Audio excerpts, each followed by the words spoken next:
All right, thank you. Good afternoon, everyone. And thank you so much for inviting me to share my thoughts. It is an honor to be with you today. SRCC is a venerable institution and has given us leaders in every field, from politics to business and government to fine arts. Having been a commerce student myself, it gives me extra pleasure to be with you today. Based on the inputs of the organizers, I have constructed my talk around the following themes: COVID, its implications, and what we need to do. Share some of my learnings as the students prepare to come out from the safe confines of life in college. And how do you build an enduring corporation like HUL? I will also ensure that we have some time left for taking a few questions. So let us start with the pandemic.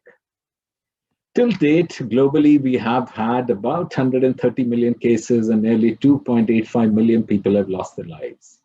The daily new infection cases have declined from the peak of nearly 850,000, but they're still very high at about 650,000 every day. In India, in September of last year, we were bordering about 100,000 cases every day. And then in February, it had come down to less than 10,000. And many people in our country thought the pandemic is getting over. And well, we are now back to in the region of 90,000 cases per day.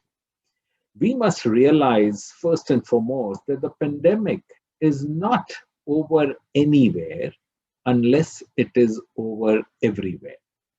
Risk goes up with the opening of the economies, and there will be mutations and multiple variants. It is also quite likely that multiple rounds of vaccinations may be needed to preserve immunity against new variants. Most of the world is facing a slow rollout of vaccines, even as new virus mutations are spreading and the prospects for recovery are diverging dangerously across countries and regions. The major risk is, of course, advanced economies and a few emerging markets recovering faster. Most developing countries could languish for years to come. This would not only worsen the human tragedy of the pandemic, but also the economic suffering of the most vulnerable. It is estimated that by the end of 2022, cumulative per capita income will be 22% below the pre-crisis projection for emerging and developing countries. This hit to per capita income will increase by millions the number of extremely poor people in the developing world. This is partly because of the uneven access to vaccines. Even in the best case scenario, most developing economies are expected to reach widespread vaccine coverage only by end of 22 or beyond. Some are especially exposed to hard-hit sectors like tourism, and most of them are held back by the limited room in the budgets. Last year, the advanced economies deployed about 22% of their GDP in fiscal measures, compared with less than 2% in low-income countries. Cross-country comparisons also show how sizable crisis support was often associated with a smaller loss in employment. And it is not just the divergence across countries. We also see an accelerated divergence within countries. The young, the low-skilled, women, and informal workers have been disproportionately affected. And millions of children are still facing disruptions to education. We should not allow them to become a lost generation. That would be an unforgivable mistake. It would also deepen the long-term economic scars of the crisis, which would make it even more difficult to reduce inequality and boost growth and jobs. Think of the challenges ahead. The G20 economies alone, excluding India and Saudi Arabia due to data limitations, the total employment losses are projected at more than 25 million this year and close to 20 million in 22, relative to the pre-crisis projection. You can just imagine the job losses that would have happened in developing countries. So what are the issues which are emerging? First, was COVID a black swan event? No, it isn't. It was not only predictable, but predicted. The effects of climate change and loss of biodiversity have spurred a rise in zoonotic diseases, infections that come from animals. Will COVID-19 leave a scar? Absolutely. Many countries will be deeply affected by this crisis. Severe labor market dislocations, loss of livelihood will become a major concern. Bankruptcies will also become more common, and the education of over 1 billion learners, as I just said, has been disrupted. Would disparity in the world increase? Yes, it is bound to increase. Will globalization retreat?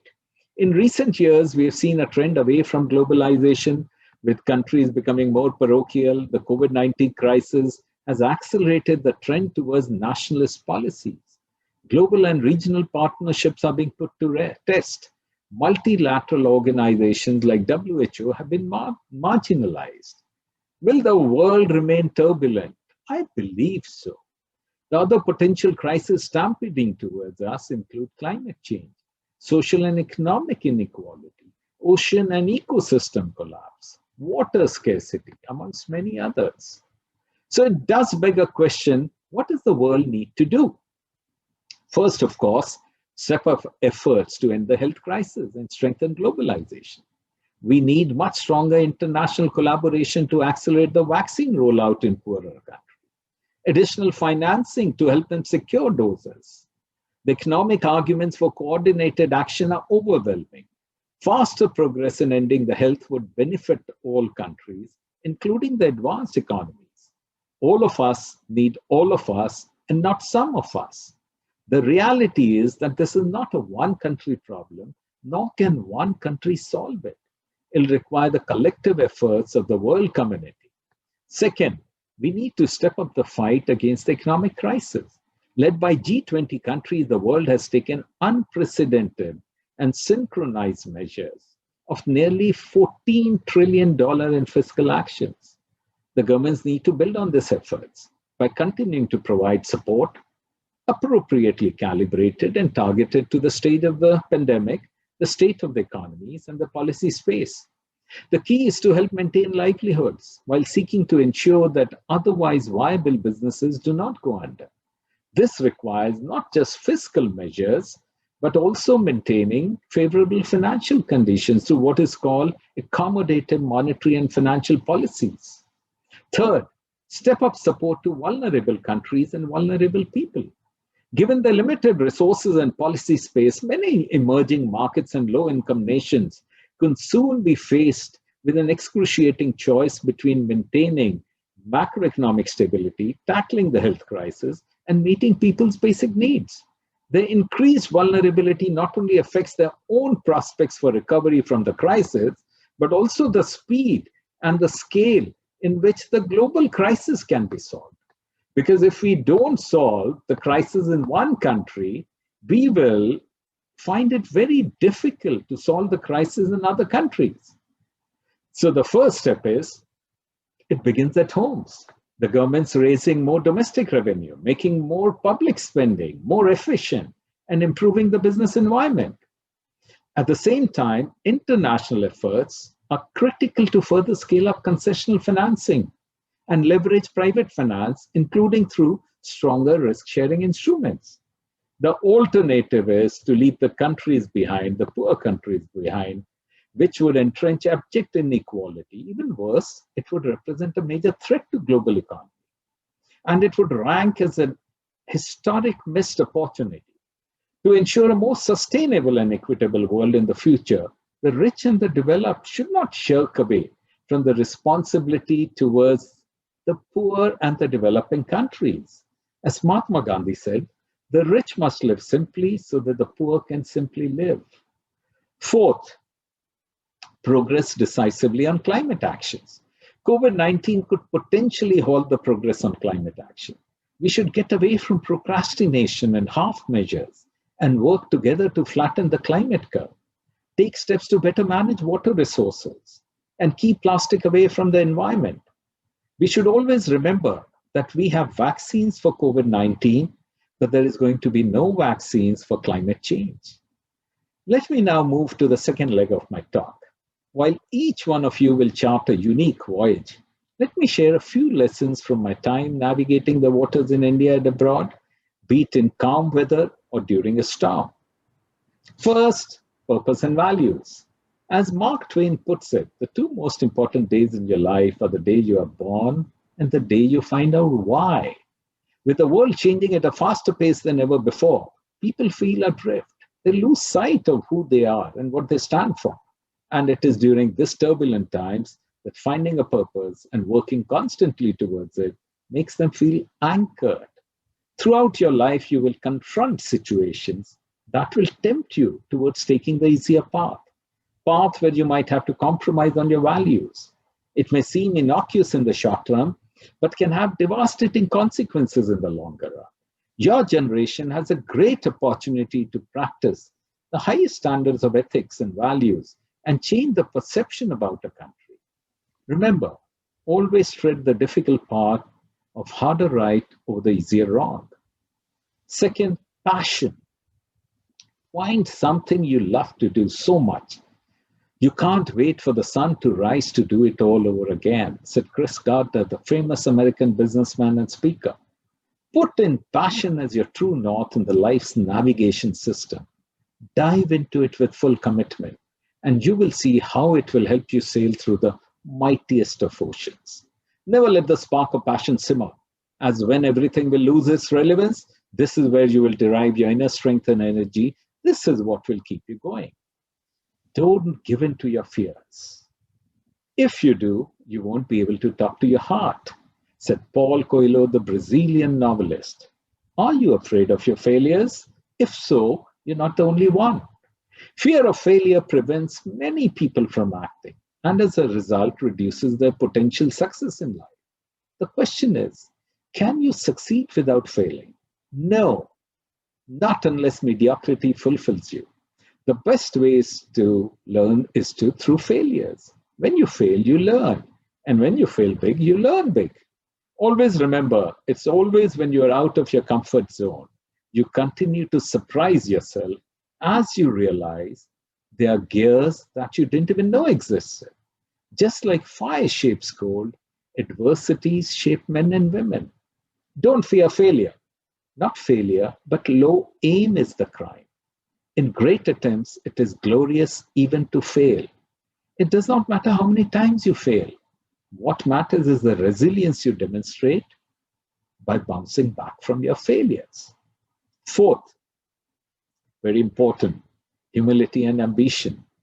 When you have the ambition, you're not limited by the resources. Ambition is the single most important ingredient for success, as it overrides both talent and resources. Ambition can lead anyone to triumph, regardless of what is put in front of them. And when humility is intertwined with ambition, then you have a very potent force. I call it ambition.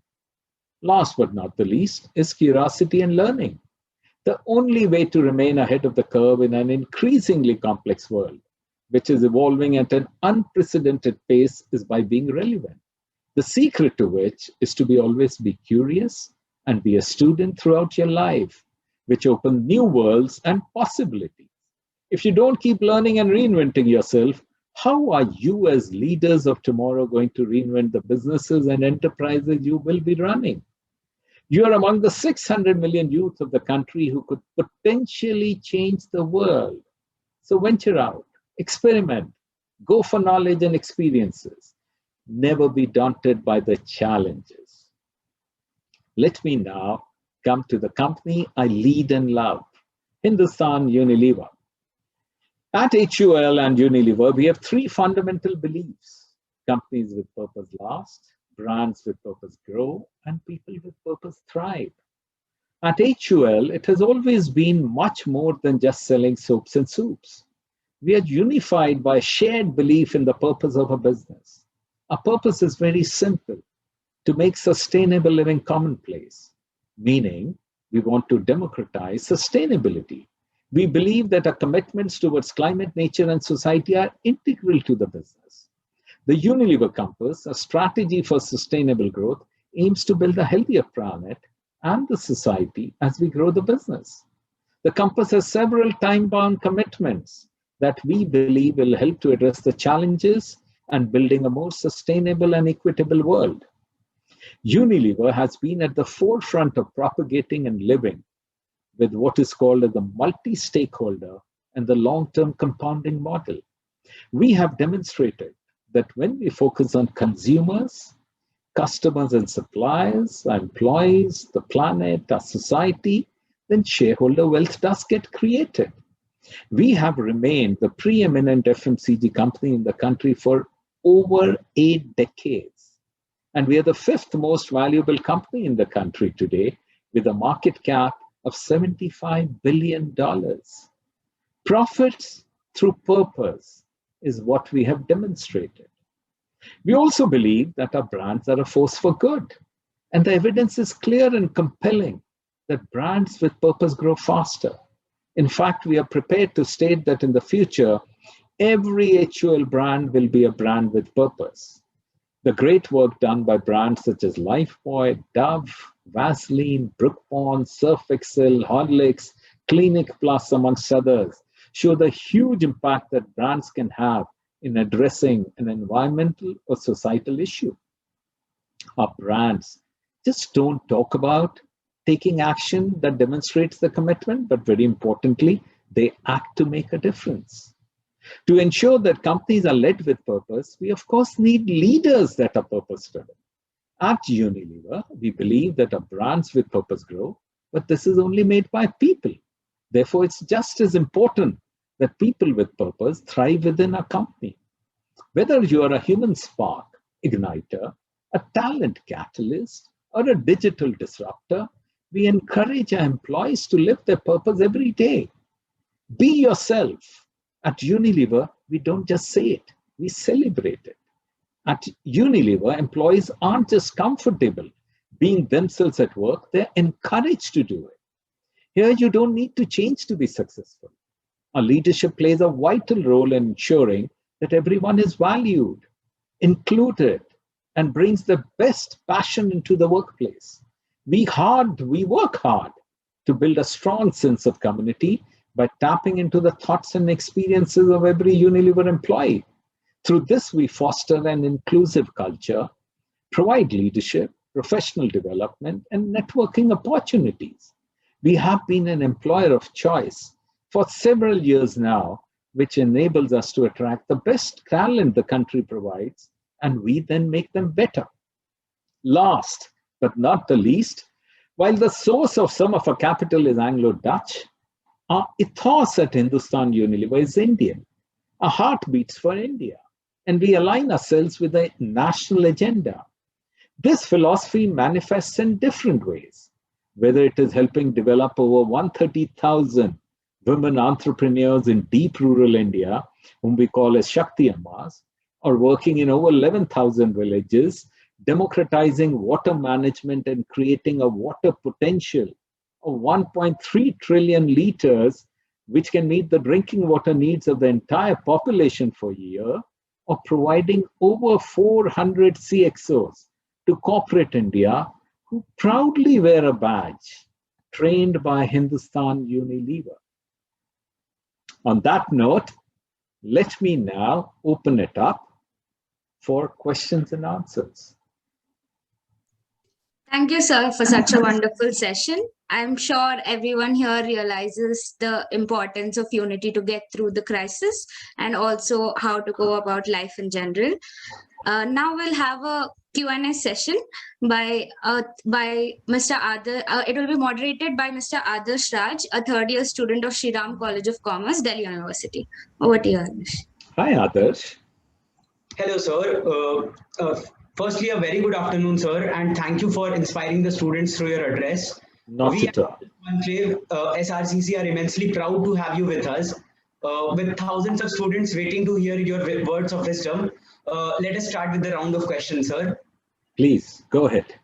Okay, so firstly, sir, I have nothing but the deepest of admiration for Hindustan Unilever for helping the entire country during the phase of COVID-19, as a lot of work was carried out by the HUL team to combat the situation, be it making the commitment of hundreds of crores towards the nation fight against COVID, or donating products for better health, or whether creating mass awareness. It has been nothing but monumental. So what do you think set HUL apart from the rest, who keep their cool even with a massive slump in the demand of FMCG products, to undertake initiatives like this on such a massive scale? Yeah, thank you for that question, Adarsh. I think first, very importantly, we always run the business for the long term. And we certainly believe that we will prosper as a company only if the society in which we live prosper. Yeah, so we always have a multi-stakeholder model. And this is something which comes very naturally to us. Yeah, helping the community, helping the society. So we were amongst the first companies to set aside 100 crores to start with to help the COVID. And then you don't look at what impact it's going to happen to your profit. Because it's very simple. This crisis is of huge magnitude. And every one of us, corporations, individuals, we need to step up and help the community. Maybe it might be a little small acts, helping your neighbor, showing compassion to them. If someone has a COVID and they're locked up, how do you ensure that essential supplies reach them?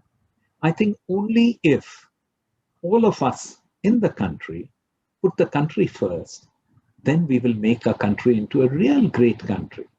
And that's the philosophy everyone should live with. Okay, thank you, sir, for that answer.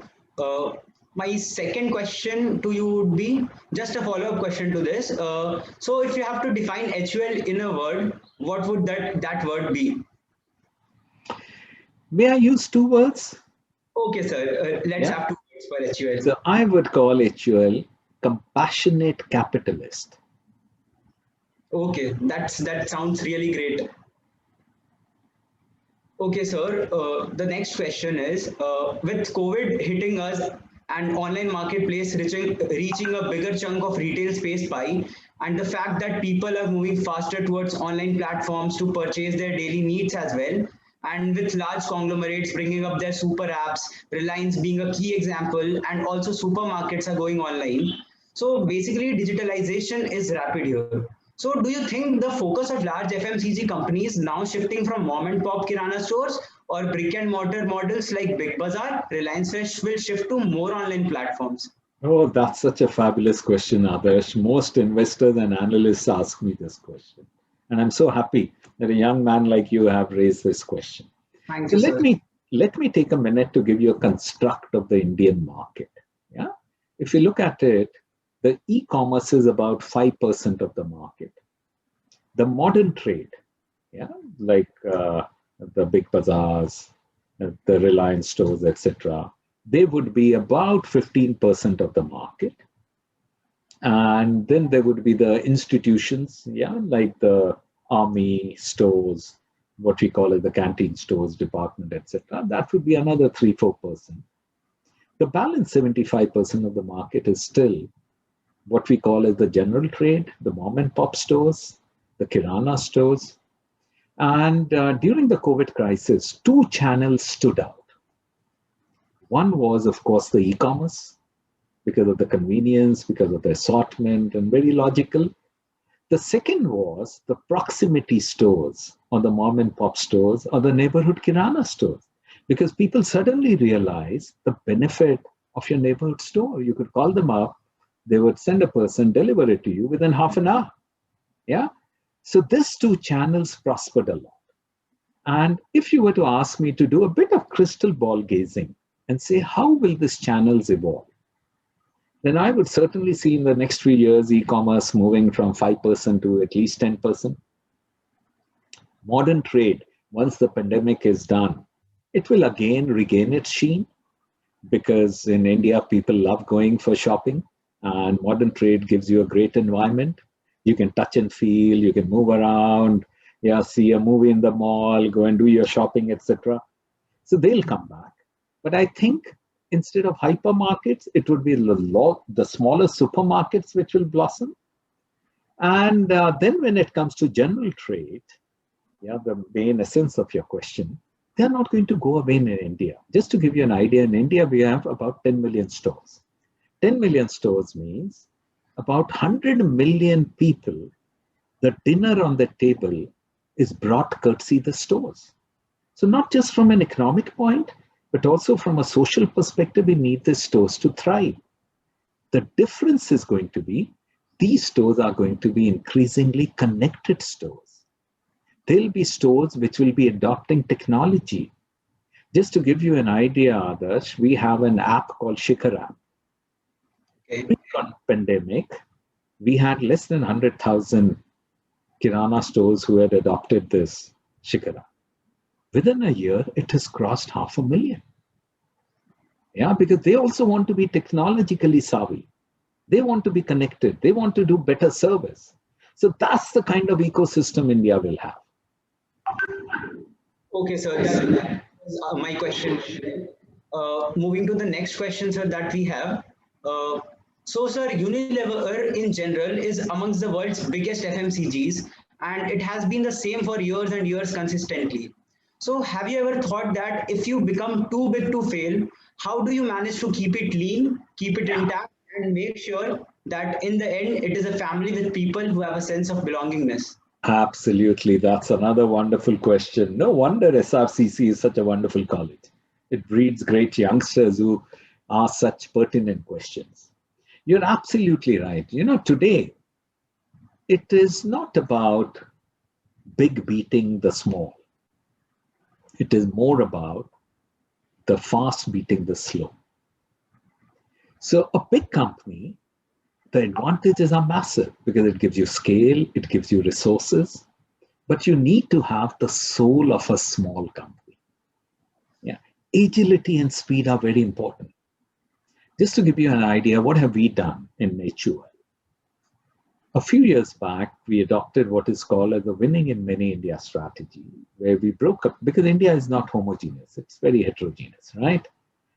Delhi में बैठ के आप हिंदी पंजाबी बोलोगे, south में बैठ के आप English Tamil बोलोगे. So you need to break up India into its constituent elements. So we broke up India because the language is different, the culture is different, the beauty quotient is different. And the other thing we did, we broke up our businesses into 15 mini boards and we fully empowered them. They run the business like a small company. So within the umbrella of a large company, we have created a soul of a small company. And the thing what we do is we have an initiative called Reimagine HUL. It is all about data and technology, which is center stage. And we have got scores of experiments running every year where people bring up the experiments, ideas themselves.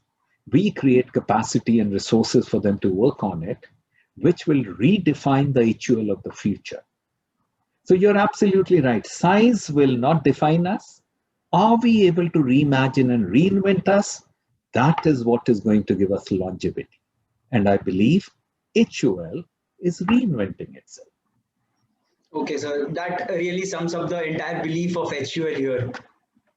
Sir, my last question to you would be, since like students are struggling, so could you give us your 2 cents on how we can work on ourselves to make sure we are making the best of our time before everything goes back to normal? I gave you some idea today. Yeah, what I would suggest is, first is identify what's your purpose. What gives you great joy? Yeah. The second is passion. And passion is like the electricity which runs in you. Yeah. Difficult to feel, difficult to describe, but easy to feel. Yeah. Third is have a sense of values. That's so important to steer you. Yeah. Be a student all your life. Be curious. Be experimentative. Your generation, Raghav, your others, you're in an absolutely amazing spot. India is on the threshold of greatness. There is going to be massive opportunities opening up for you. And your generation, the onus will be on you to ensure that India moves from a developing country to a middle income country in the next 10, 15 years. Yeah? So make that dream come alive. So dream big, think big, and act big. Surely, sir. That was really inspirational for us. And thank you very much, sir, for inspiring young minds of India. It was an honor interacting with you, and thank you for coming at SRCC Business Conclave. It was a pleasure for us to host you, sir. Thank you so much. Thank you so much. And to all the students, wish you well. Take care of yourselves. Look after your elders. That's so important. Yeah, that's also the values of a country. And give your best. And reimagine and reinvent the country. God bless you all. Thank you so much, sir. That really means a lot to us, the entire student community as a whole. Thank you, sir. Bye, everyone. Bye, sir.